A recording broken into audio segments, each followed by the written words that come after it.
There's a pattern that plays out in certain marriages, a pattern that most men never see until it's too late. On the surface, everything looks normal. The wedding, the house, the life they built together. But underneath, something was wrong from the very beginning. Today, we're going to talk about a dynamic that ruins marriages before they even start. It's not infidelity. It's not incompatibility. It's something more subtle and more devastating. Being chosen for what you provide rather than who you are. This isn't about demonizing anyone. It's about understanding a psychological pattern that leaves men blindsided by divorces they never saw coming. If you recognize any of this, it might save you years of confusion. Not every marriage begins with deep emotional connection. Some marriages begin as solutions to problems. A woman reaches a certain age. Her friends are getting married. Her social circle is shrinking as couples pair off. She's tired of dating. She wants stability. She wants the house, the kids, the life that everyone around her seems to have. And the man in front of her, he's good enough. He's stable. He's willing. He's available. So, she says yes. Not because he's the one, but because he's there. This isn't evil. It's practical. But the problem is that practical decisions don't create emotional bonds. When marriage is chosen for timing, status, or security rather than genuine connection, the foundation is already cracked. The husband doesn't know it yet. He thinks he was chosen. In reality, he was selected. There is a difference between a woman who marries you because she sees an imagined life without you and a woman who marries you because you fit the timeline. One is building with you. The other is using you as a building block. Here's one of the most painful dynamics a man can find himself in: being the replacement for someone else. Before you, there was someone. Maybe he was exciting but unreliable. Maybe he was successful but unavailable. Maybe he was everything she wanted except willing to commit. Whatever the reason, that relationship ended, but the feelings didn't. So she moves on. She finds you. You're stable where he was chaotic. You're available where he was distant. You're willing to commit where he wouldn't. On paper, you're the upgrade. In her heart, you're the consolation prize. She marries you not because she's moved on from him, but because she's given up on him. You're not her first choice. You're her fallback position. And no matter how well you perform as a husband, you're competing with a ghost, a memory she's idealized, a comparison you can never win. Men in this position often sense something is off, but can't name it. She's present, but not fully present. She's committed, but not fully invested. There's a distance she can't explain, and he can't bridge. That distance is the space between him and the man she actually wanted. The cruelest part, he'll never know for certain. She might not even be fully aware of it herself. She genuinely believes she's moved on. She genuinely believes she loves her husband. But the heart keeps score in ways the conscious mind doesn't track. An unfinished emotional business has a way of contaminating everything that comes after. One of the biggest mistakes men make is committing too fast. When things are going well early, when she's attentive, affectionate, eager to build a life together, it feels like confirmation. This must be real. This must be right. Why wait when everything feels so certain? But early stages of performances, both people are showing their best selves. Both people are on their best behavior. The real person, the one you'll actually be married to, thus doesn't show up until later, until stress hits, until comfort sets in, until the performance becomes too exhausting to maintain. Men who commit quickly never get to see who they're really marrying. They propose to the representative and wake up married to the real person. By then, they've signed legal documents. They've merged finances. They've built a life around someone they never actually knew. Time is the only reliable filter, not promises, not chemistry, not how good it feels in the moment. Only time reveals whether someone loves you or loves what you provide.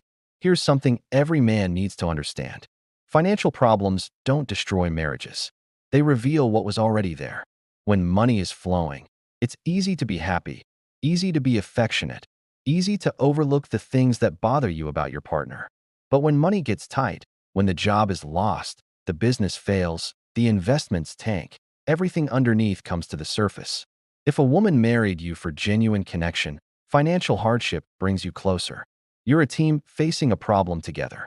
But if she married you for what you provide, financial hardship reveals the transaction. You're no longer delivering the goods, so the contract feels void. Watch how she responds when times get hard. Does she lean in or pull away? Does she fight alongside you or start keeping score? Does she see a temporary challenge or a permanent downgrade? The men who get blindsided by divorce often report that things were fine until the money problem started, but the money problems didn't cause the collapse. They just exposed that the foundation was never solid in the first place. Think of it like a stress test for the relationship. In good times, structural weaknesses are hidden. Everything looks stable, but apply pressure and the cracks become visible. The money didn't create those cracks. The money just revealed them. And once you see them, you can't unsee them. In healthy relationships, you're loved for who you are. In transactional relationships, you're valued for what you do. Conditional acceptance means your standing in the relationship depends on your performance. When you're providing well, earning, advancing, improving her lifestyle, you receive warmth, affection, respect. When you're struggling, those things withdraw. Men in these marriages often describe feeling like they're always auditioning, like love has to be earned and re-earned constantly, like one bad season could cost them everything they've built. That's not partnership. That's employment. And like any job, when your performance drops, you get replaced. The cruel part is that these men often work harder to prove themselves, believing that if they just do more, provide more, sacrifice more, they'll finally secure the love they're chasing. But conditional love can never be secured. The conditions just keep shifting. Every time he levels up, the requirements level up, too. Hit one milestone, and the next one appears. Earn one threshold, and she raises it. The finish line keeps moving because the finish line was never real. In conditional relationships, there is no enough. There's only more until you can't deliver anymore. One of the most insidious things that happens in marriages built on replacement dynamics is silent comparison. She never says it out loud. She might not even be fully conscious of it. But in her mind, there's a measuring stick, and it's shaped like someone from her past. He made more money. He was more exciting. He commanded more respect. He had a certain status or lifestyle that she's never quite gotten over. Wanting, and everything her husband does gets measured against that standard. The husband senses this without understanding it. He feels like he's never quite enough, but he can't figure out why. He's doing everything right. He's providing. He's faithful. He's present. And still, there's this invisible bar he can never clear. That bar is a ghost. And you can't compete with ghosts. You can't argue with memories. You can't prove yourself against an idealized version of someone she never actually had. Some women stay married while being emotionally absent. They're physically present, technically committed, but internally checked out. The husband in this situation often can't point to anything specifically wrong. She's not cheating. She's not actively hostile. She does the things a wife is supposed to do. But something is missing. A warmth that flickers on and off. An engagement that depends on circumstances rather than being consistently present. This emotional inconsistency is maddening for men because they can't fix what they can't name. On good days, she's wonderful, affectionate, appreciative, connected. On other days, she's distant, going through the motions, clearly elsewhere in her mind. What these men don't realize is that they're not seeing mood swings. They're seeing conditional engagement. The warmth appears when her needs are being met and disappears when they're not. Her presence in the marriage is situational, not foundational. This creates a maddening cycle for the husband. He chases the good days. He tries to figure out what he did differently when she was warm so he can replicate it. He twists himself into knots, trying to maintain whatever state brings her closer. But he's chasing smoke. The warmth wasn't caused by anything he did. It was caused by circumstances lining up in ways he can't control or predict.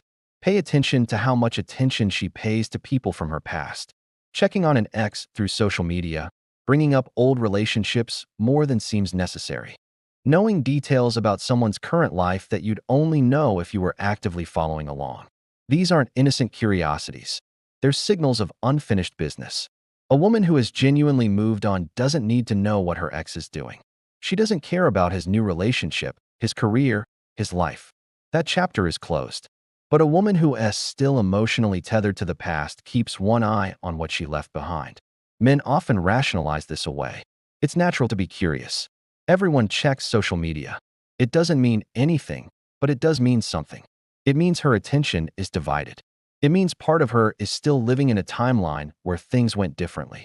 And that part of her isn't fully available to the marriage she's actually in. Some women seek constant proof that they made the right choice. The request for expensive dates, gifts, experiences, these aren't always about materialism. Sometimes they're about reassurance. She needs to be convinced over and over that the life she chose is the life worth having, that she didn't settle, that this marriage is something to be proud of. A woman who's genuinely content doesn't need constant external proof of her choice's validity. But a woman who harbors doubt needs that proof regularly. And the moment her husband fails to provide it, the moment the gifts slow down, the lifestyle plateaus, the visible proof becomes less impressive, the doubt comes flooding back. Men caught in this cycle often exhaust themselves trying to prove their worth. They work longer hours, take bigger risks, accumulate more debt, all to provide evidence that choosing them was the right decision. But validation seeking can never be satisfied permanently. It always needs more. Here's something that rarely gets talked about. How many men take dangerous financial risks not out of ambition, but out of fear of inadequacy? The business venture that makes no sense. The investment that's way too risky. The decision to leverage everything on one opportunity. From the outside, it looks like foolish ambition. From the inside, it's often desperation. The man senses that he's falling short. He feels the conditional acceptance. He knows on some level that his standing in the marriage depends on his performance. So he takes the risk not because he believes it will work, but because he's afraid of what happens if he doesn't try. And when it fails is when the risk doesn't pay off. When the money disappears, when he's worse off than before, the very thing he feared comes true. The performance dropped. The contract feels void. And the marriage follows the money out the door. Some marriages happen because of fear rather than readiness. She watches her friends get married. She sees them hitting milestones, engagement, wedding, house, kids, while she's still single. The fear of being left behind, of becoming the odd one out, of missing the window becomes overwhelming. So, she accelerates. She commits before she's ready. She marries a man who's available rather than waiting for one she's certain about. The marriage becomes a social achievement rather than a genuine partnership. Men rarely consider this motivation. They assume that if she said yes, she must be sure.